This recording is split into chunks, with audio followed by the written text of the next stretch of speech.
তো hi friend, আশা করি তোমরা ভালো আছো, আমিও ভালো আছি। চলো আজকের দিনটা শুরু করা যাক। ভাবলাম ডেলি ব্লগ দেবো, তাই কী কী করি না করি সব তোমাদের সাথে শেয়ার করবো। তো ব্রাশ করে নিলাম, তারপর স্নান করে নিলাম, ফ্রেশ হয়ে ক্রিম ট্রিম দিয়ে সিঁদুর পরে তারপর ঠাকুর দর্শনে গেছিলাম। মা পুজো দিয়ে দিয়েছে, তাই পুজো দিতে হলো না। আমি ঠাকুরকে প্রণাম করে এসে তারপরে আমি যেহেতু কদিন ধরে ডায়েটে আছি, তো ভাবলাম ডালিয়া খাবো। দুপুরে কী রেসিপি করবো তোমাদের সাথে অবশ্যই দেখাবো।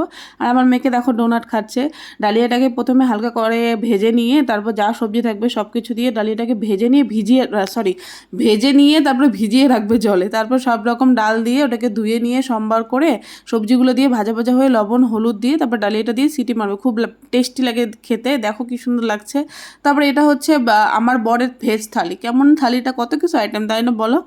যাই হোক, তারপরে গেছিলাম মেয়ের নাচের ক্লিপ তুলতে ভুলে গেছি। প্রথম ব্লগ করছি, ভুল ত্রুটি হলে ক্ষমা করে দিও। তারপর মোমো নিয়েছিলাম, মোমো নিয়ে বাড়ি চলে এসেছি। আর আমার মেয়েকে দেখো বান্ধবীর হাত ধরে কি সুন্দর আছে। এটা আমার বাপের বাড়ি, আর এই হচ্ছে আমার মা।